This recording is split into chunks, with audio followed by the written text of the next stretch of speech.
Neutral bye Hira and Rajab, south Asia का पहला AI powered podcast. Welcome to Neutral by Hara and Rajab, South Asia's first AI podcast. No propaganda, only facts. क्या हम वाकई तीसरी आलमी जंग के दरवाजे पर खड़े हैं? एक ऐसी जंग जहां कोई महफूज नहीं, ना खलीज के अमीर तरीन ममालिक, ना इजराइल के मजबूत तरीन शेल्टर्स और ना ही तुर्किया में मौजूद नेटो के ताकतवर फौजी अड्डे। मिडिल ईस्ट में उस वक्त एक ऐसा तूफान बरपा है जिसने पूरी दुनिया की मईशत, सियासत और सिक्योरिटी को हिला कर रख दिया है। ईरान के एक हमले ने तुर्किया में मौजूद अमरीकी अड्डे को निशाना बनाकर नेटो को सीधा इस जंग में खींचने की कोशिश की है। कतर, सऊदी अरब और यूएई में अमरीकी सिफारत खानों के करीब से लोगों का अनखला शुरू हो चुका है और कैसे चीन अब इस जंग को रुकवाने के लिए एक बहुत बड़ा सिफारती कदम उठाने जा रहा है। इस वक्त सूरत-ए-हाल इतनी ज्यादा आउट ऑफ कंट्रोल हो चुकी है कि चाइना को बाकायदा मैदान में आना पड़ा है। चाइना के वजीर खारिजा ने एक इंतहाई सख्त बयान जारी किया है कि ये जंग अब सीधा तीसरी जंग अजीम में बदलने वाली है, क्योंकि ईरान ने अब सिर्फ खलीज को ही नहीं बल्कि तुर्किया को भी निशाना बनाना शुरू कर दिया है। चीन ने ऐलान किया है कि वो इस जंग को फौरी रुकवाने के लिए अपना एक खसूसी और आला सतही नुमाइंदा वफ्द खलीज भेज रहा है। चीन का इस तरह परेशान होना बनता भी है। दरअसल खलीजी ममालिक जिनमें कतर, सऊदी अरब और यूएई शामिल हैं, उन्होंने खुद चीन से राब्ता करके मदद की अपील की है कि अमेरिका और इसराइल अब किसी की नहीं सुन रहे, आप इस जंग को रुकवाने में अपना असर और रसूख इस्तेमाल करें। और चीन की सबसे बड़ी परेशानी ये है कि स्ट्रेट ऑफ हॉर्मूज के बंद होने से इसे तेल की फराहमी रुक चुकी है। कतर ने गैस की सप्लाई रोक दी है, जिसकी वजह से चीन की अपनी फैक्ट्रियों की पैदावार और मईशत को अरबों डॉलर्स का नुकसान हो रहा है। कतर के वजीर आजम ने जब ईरान के वजीर खारजा से फोन पर राब्ता करके पूछा कि आप हमारे सिविलियन इलाकों और अरबों डॉलर के अर्ली वार्निंग सिस्टम्स पर हमले क्यों कर रहे हैं, तो ईरान का जवाब बड़ा सीधा और खतरनाक था। उन्होंने कहा कि हम आपको नहीं बल्कि आपके ममालिक में मौजूद अमरीकी असासों को निशाना बना रहे हैं। और हकीकत ये है कि अब ईरान के सदर या वजीर खारजा के हाथ में कुछ नहीं रहा। रिपोर्ट्स बताती हैं कि ईरान के सुप्रीम लीडर मरने से पहले नचली क़यादत और मुख्तलिफ मिलिट्री ग्रुप्स को अलग अलग टास्क देकर गए थे। अब हर यूनिट अपने तौर पर बदला ले रहा है और ऐसा कोई एक लीडर नहीं बचा जिसके हुक्म पर सब बैकवक्त जंग रोक दें। ईरान का एक ही बड़ा मुतालबा है कि अमन सिर्फ तब कायम होगा जब अमेरिका इस खित्ते के तमाम 80 ममालिक से अपने 800 के करीब फौजी अड्डे खत्म करके यहाँ से हमेशा के लिए निकल जाएगा। और इस सब के दौरान तुर्की में एक बहुत बड़ा वाकया हो गया है। ईरान ने तुर्किया में मौजूद अमरीकी फौजी अड्डे पर भी मिसाइल दाग दिया है।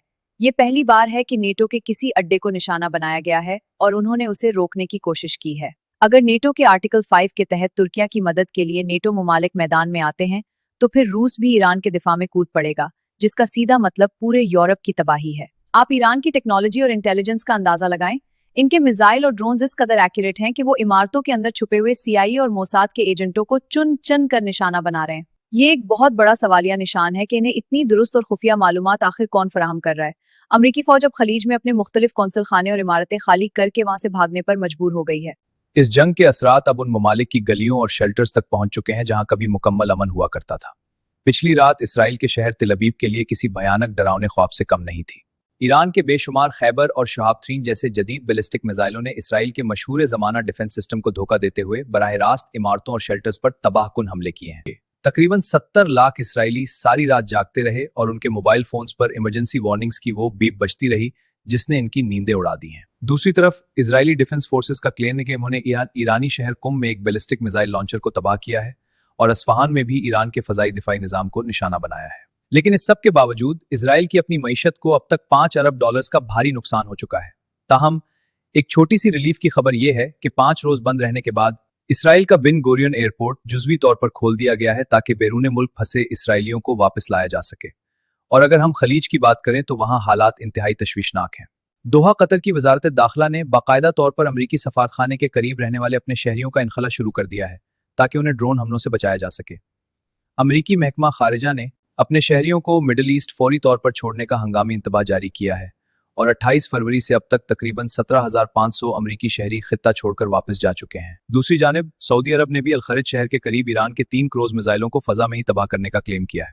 लेकिन रजब, इस पूरी जंग में सबसे खतरनाक मोड़ वो है जो समंदर में पेश आया है। ईरान के वजीर खारिजा अब्बास इराक्ची ने इल्जाम लगाया है कि अमेरिका ने बैनुल-अक़वामी पानियों यानी इंडियन बहरिया के करीब ईरानी न्यूवी के जंगी जहाज IRIS डेना को बगैर किसी वार्निंग के निशाना बनाकर डबो दिया है, जिस पर 130 मिला सवार थे।